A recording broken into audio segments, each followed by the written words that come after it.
Trump a été la cible d'un assassinat, mais il n'a pas été la seule victime. Il y en a eu 3 autres. Corey, l'une des victimes, avait vu le vrai tireur et avait crié « Descendez !» en essayant de protéger sa famille. Malheureusement, il a été tué. Les 2 autres victimes ont été grièvement blessées, mais s'en sortiront. Cependant, tout comme Trump, ils seront interrogés par les autorités fédérales pour comprendre ce qui s'est exactement passé. En vérité, les gens exigent des réponses, de nouveaux détails sont révélés, et honnêtement, c'est choquant. Allons-y. Les vraies victimes de l'assassinat. Lors d'une nuit fatidique à Butler, en Pennsylvanie, Corey Comperator, 50 ans, père dévoué de 2 enfants, a perdu la vie alors qu'il protégeait vaillamment sa famille. Monsieur Comperator, qui était chef et membre à vie de la compagnie de pompiers volontaires de Buffalo Township depuis plus de 20 ans, a été abattu d'une balle dans la tête par Thomas Matthew Crooks, âgé de 20 ans, qui avait lancé une attaque effrontée contre l'ancien président. Le rassemblement, censé témoigner d'un soutien politique, est devenu chaotique et tragique. Ces derniers mots, « descendez », montrent à quel point il tenait à sa famille et à quel point il était désintéressé. Pendant le chaos, un médecin des urgences qui assistait au rassemblement a été témoin de la tragédie. Prenant d'abord les coups de feu pour des pétards, le médecin, qui portait une chemise américaine tachée de sang, s'est précipité pour aider Comperator. Il a raconté avoir pratiqué la réanimation cardio-pulmonaire et les compressions thoraciques dans une tentative désespérée de sauver la vie du père. Malgré les efforts du médecin, Comperator a été déclaré mort sur place. Hélène Comperator, endeuillée par cette perte, souhaite que l'on se souvienne de son mari comme d'un homme aimant et tourné vers la famille. Bien qu'elle soutienne Donald Trump et qu'elle n'en veuille pas au président Biden, elle a choisi de ne pas interagir avec le président, pensant que son mari serait d'accord. Pour aider la famille à surmonter cette perte, la campagne de Donald Trump a lancé une campagne GoFundMe pour aider les familles touchées. La collecte de fonds a dépassé les 4 millions de dollars, dépassant ainsi son objectif, et les dons ont afflué de tout le pays, avec notamment les dons généreux de Steve Wynn, un éminent partisan de Trump. Pourtant, l'argent n'a pas suffi à apaiser la douleur. Tom Furman, l'oncle de Corey, n'a pas pu contenir la tristesse qu'il a ressentie en perdant un être cher. L'attaque elle-même a choqué le monde entier. Elle nous a rappelé que tout le monde est vulnérable, quel que soit son statut. Le tireur, âgé d'à peine 20 ans, a visé l'événement avec un fusil de type AR, tirant depuis un toit situé à 130 mètres de l'endroit où l'ancien président s'adressait à la foule. Dans le chaos de la fusillade, Trump lui-même a été touché par une balle dans l'oreille droite avant d'être immédiatement emmené par des agents des services secrets. L'attaque, lors du rassemblement de Trump, a également marqué David Dutch et James Copenhaver, 2 personnes dont la vie a été bouleversée à jamais par la violence. David Dutch, 57 ans, originaire de New Kensington, Pennsylvanie, et employé de longue date de Siemens, a été gravement blessé lors de la fusillade. Selon sa sœur, Jennifer Very-Grazier, Dutch a subi de graves lésions au foie et de multiples côtes cassées, ce qui a nécessité plusieurs interventions chirurgicales. Il a dû être plongé dans un coma artificiel, mais a heureusement survécu. Fervent partisan de Trump, Dutch était présent au rassemblement pour exercer ses droits, mais il a été victime d'une agression brutale. James Copenhaver, un habitant du canton de Moon âgé de 74 ans, s'est lui aussi retrouvé pris entre 2 feux. Inscrit au registre des démocrates et intéressé par la politique locale, James Copenhaver était actif au sein de sa communauté, notamment grâce à son travail au sein du comité de la bannière militaire du canton de Moon, qui rend hommage aux anciens combattants. Parce que James Copenhaver était activement impliqué dans les affaires locales et qu'il se consacrait à honorer les anciens combattants, il était très respecté au sein de sa communauté. L'attaque dont il a fait l'objet a été d'autant plus émouvante pour les personnes qui le connaissaient. Bien que James Copenhaver et Trump soient issus de milieux différents et aient des convictions politiques différentes, l'incident violent dont ils ont tous 2 été victimes les a rapprochés d'une manière tragique. Mais qui est à l'origine de toute cette souffrance? Qui était le véritable tireur de Trump? Le FBI a confirmé que Thomas Matthew Crooks, un jeune homme de 20 ans originaire de Bethel Park, en Pennsylvanie, était le tireur à l'origine de la tentative d'assassinat de l'ancien président Trump. M. Crooks, récemment diplômé du Community College of Allegheny County, a utilisé un fusil de type AR-15 acheté légalement par son père en 2013 et qui lui a été vendu en octobre 2023. Bien qu'il n'ait pas de casier judiciaire, les actes de M. Crooks ont choqué beaucoup de monde. Il a fréquenté le lycée de Bethel Park et a travaillé comme aide diététique dans une maison de retraite locale.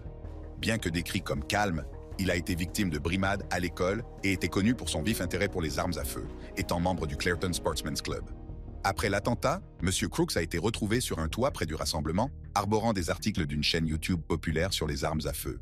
L'enquête menée par le FBI sur son activité en ligne a révélé un mélange de contenus, certains messages étant considérés comme pro-Biden et d'autres comme extrémistes.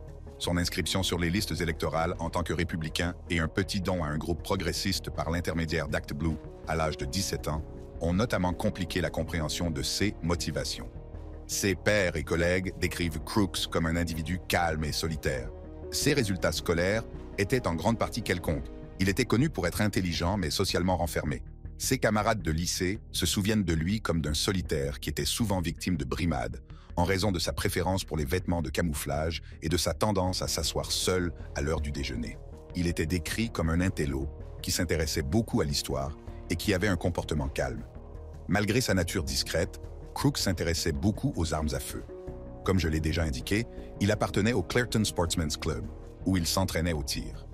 Selon certaines informations, il avait déjà essayé de faire partie de l'équipe de tir de son lycée, mais n'avait pas été retenu. C'était un mauvais tireur. C'est probablement la seule raison pour laquelle Trump est encore en vie. Malgré cela, l'implication de Crooks dans la fusillade a laissé perplexe nombre de ses anciens amis et collègues. Au travail, où il était diététicien dans une maison de retraite locale, Crooks était décrit comme un homme attentionné et apolitique. Ses collègues ont été stupéfaits par le contraste entre son comportement professionnel et ses actes violents.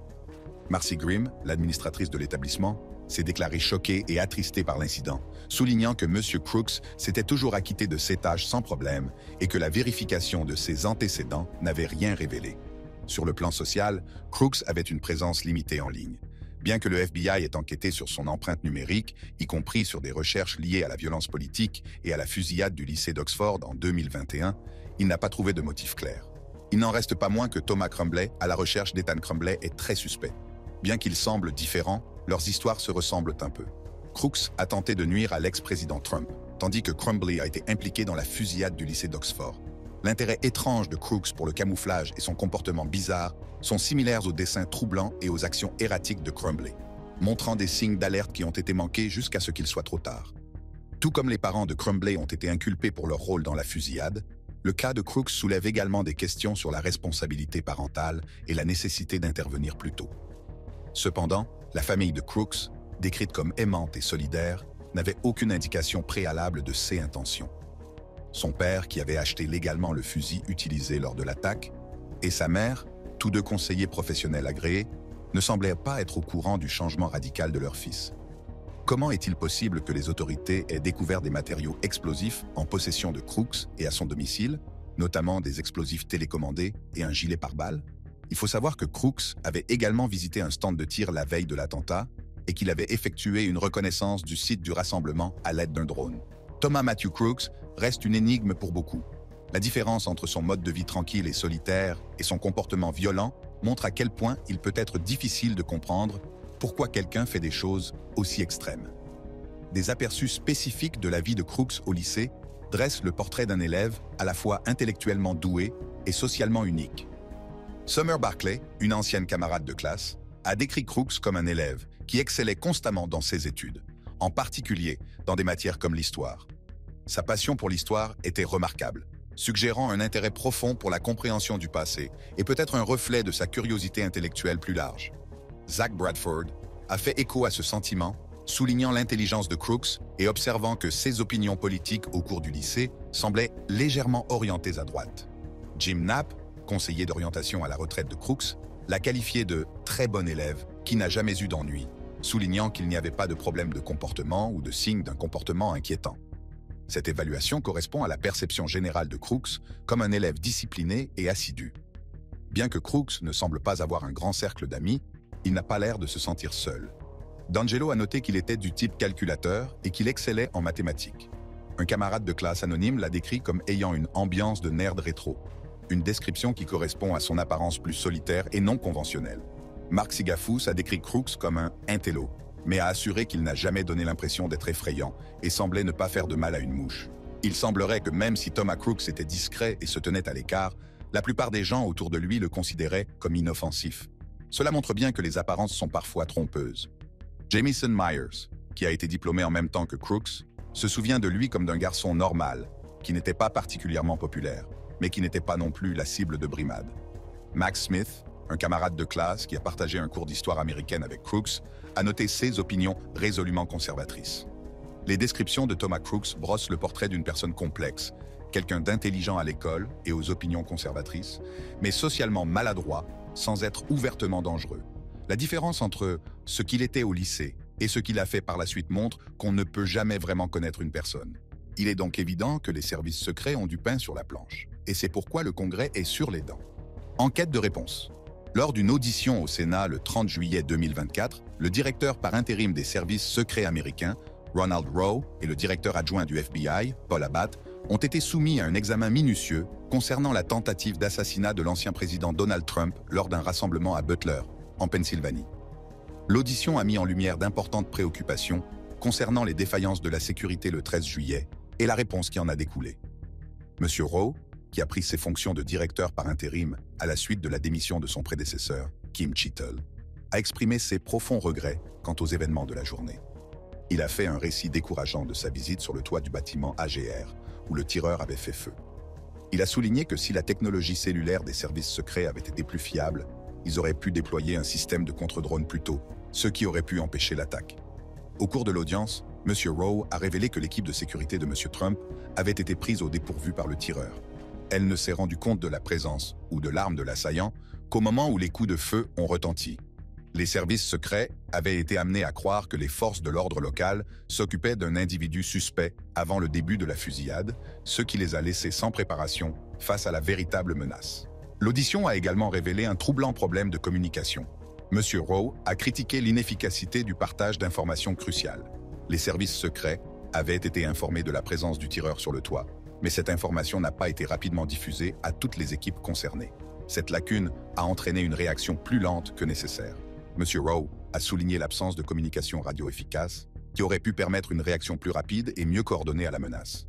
L'un des principaux points abordés a été le système de lutte contre les drones, qui est resté en panne pendant environ 2 heures, y compris pendant la période critique qui a précédé la fusillade.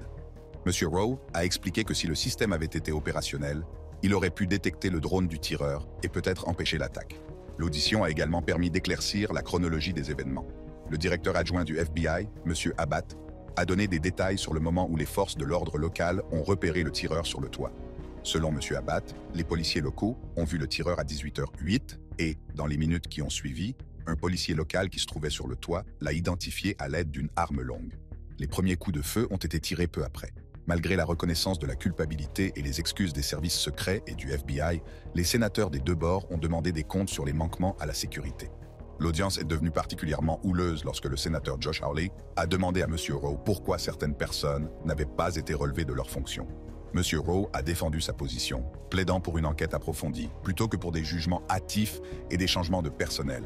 Il a comparé la situation au contexte historique du Texas School Book Depository. Mais ce n'est pas M. Rowe qui est à l'origine de l'affaire. C'est en fait l'ancienne directrice des services secrets, Kimberly Cheatle, qui en est à l'origine. Elle s'est retrouvée soumise à un examen minutieux et à des critiques de la part des législateurs, toutes tendances politiques confondues. Tout le monde était sur son dos.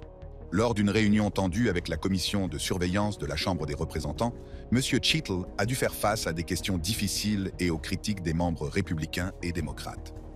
Le directeur a admis que l'incident constituait un échec cuisant pour les services secrets, le qualifiant d'erreur la plus grave commise par l'agence depuis de nombreuses années. Cette reconnaissance a souligné la gravité de la faille de sécurité. Cheatle la comparant à l'échec important constaté lors de la tentative d'assassinat du président Ronald Reagan en 1981. Cependant, malgré les attaques, Mme Cheatle a défendu les performances des agents féminins des services secrets, en dépit des allégations selon lesquelles leur présence aurait pu contribuer aux défaillances de la sécurité. Elle a fermement affirmé que les services secrets recrutent les candidats les plus qualifiés et a rejeté toute idée selon laquelle le sexe aurait joué un rôle dans la mauvaise gestion de la sécurité. Selon elle, la priorité de l'agence était de s'assurer que les personnes les plus compétentes occupaient le poste, quel que soit leur sexe. Mme Cheatle a également répondu à la question de savoir si les services secrets avaient reçu des ressources suffisantes pour l'événement. Elle a affirmé que tous les moyens demandés pour le rassemblement avaient été fournis et a réfuté toute allégation selon laquelle des ressources auraient été retenues. Toutefois, cela n'a pas suffi à calmer les critiques, en particulier lorsque le représentant du GOP, Jim Jordan, a demandé si Mme Cheatle avait déjà déformé l'allocation des ressources de l'agence. Lors d'un échange particulièrement animé, Mme Cheatle a été invitée à préciser si des agents des services secrets avaient été postés sur le toit où le tireur Thomas Crooks avait fait feu. Elle a évité les réponses directes, soulignant que les enquêtes étaient en cours. Madame Cheatle a confirmé que le FBI enquêtait sur les informations faisant état d'un drone potentiellement piloté par le tireur, mais elle n'a pas donné d'autres précisions, ce qui laisse de nombreuses questions en suspens. Lors de l'audition, M. Cheatle a refusé de démissionner malgré les pressions croissantes. Les députés James Comer et Jamie Raskin, leaders républicains et démocrates de la commission de surveillance de la Chambre des représentants, ont publié une rare lettre bipartisane appelant à la démission de Mme Cheatle.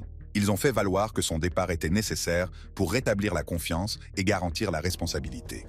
M. Comer a reproché à Mme Cheatle de ne pas avoir fourni de réponses substantielles et de ne pas avoir abordé de manière adéquate l'ensemble des défaillances en matière de sécurité. Les réponses de Mme Cheatle, souvent qualifiées d'évasives ou de douteuses, n'ont guère contribué à apaiser les inquiétudes concernant l'état de préparation et la réaction des services secrets. Cependant, après tout ce qui a été dit et fait, elle a démissionné. Mais le mal était fait et la trajectoire des élections de 2024 a été modifiée à jamais. Les retombées électorales. La récente tentative d'assassinat de Donald Trump a bouleversé le paysage politique, reléguant au second plan les préoccupations liées à l'âge du président Joe Biden et les conflits internes au parti. La tournure dramatique des événements a replacé Trump sous les feux de la rampe, montrant clairement que la voie vers l'élection de 2024 est plus volatile que jamais. Pour la campagne de Joe Biden, la tâche immédiate est claire. Elle doit mettre en place une solide contre-offensive pour combler l'écart et répondre à la faible avance de Trump dans les sondages. Toutefois, la tâche n'est pas aisée. La campagne a décidé de retirer toutes les publicités négatives ciblant M. Trump, une décision stratégique visant à éviter de faire mauvaise figure à la suite d'un incident aussi grave. Le défi consiste désormais à réaffirmer les atouts de Joe Biden et à contrer la résurgence de Trump sans paraître déconnecté de la réalité. D'autre part, la tentative d'assassinat a eu un effet important sur la base de Trump. L'image de leur chef, ensanglanté mais défiant, debout devant un drapeau et le poing levé, n'a fait qu'intensifier leur soutien. L'expérience de mort imminente de M. Trump est devenue un puissant symbole de résilience et de courage, consolidant son rôle de combattant contre les adversités perçues. Ce lien viscéral entre Trump et ses partisans est susceptible de dynamiser sa campagne, faisant de lui un adversaire plus redoutable. À l'approche de la Convention nationale républicaine, la campagne de Donald Trump avait prévu d'utiliser son expérience de mort imminente pour montrer à quel point il est fort et solide. Il voulait le comparer favorablement à ses adversaires, le faisant passer pour un leader fort dans les moments difficiles. Et c'est exactement ce qu'ils ont fait. En outre, la tentative d'assassinat pourrait compliquer les efforts des démocrates visant à tenir Trump pour responsable de ses actions lors de l'attentat du 6 janvier au Capitole. L'accent étant mis sur les récentes violences, la campagne de M. Trump est susceptible d'utiliser ce moment pour détourner les critiques et renforcer son discours de victimisation.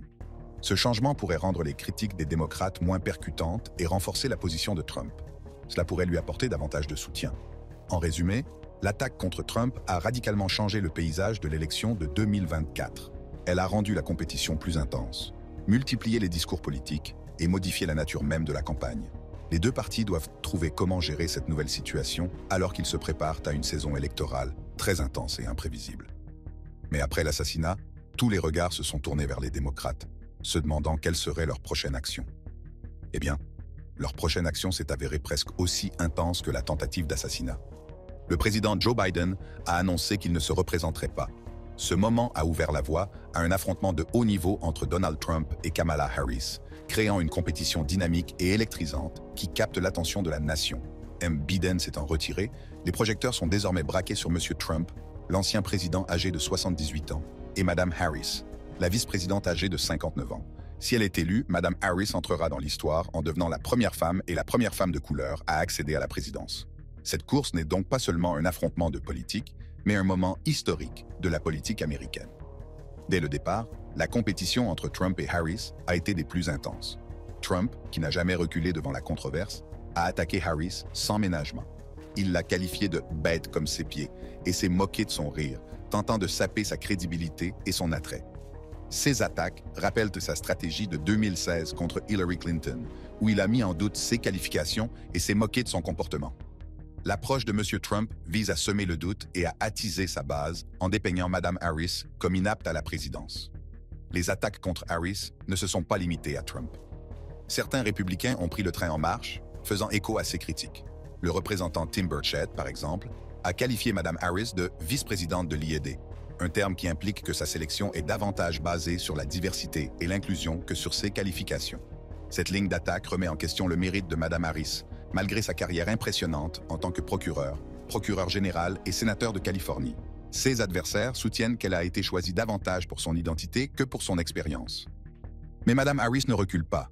En tant que candidate possible du Parti démocrate, elle a assumé son rôle avec confiance.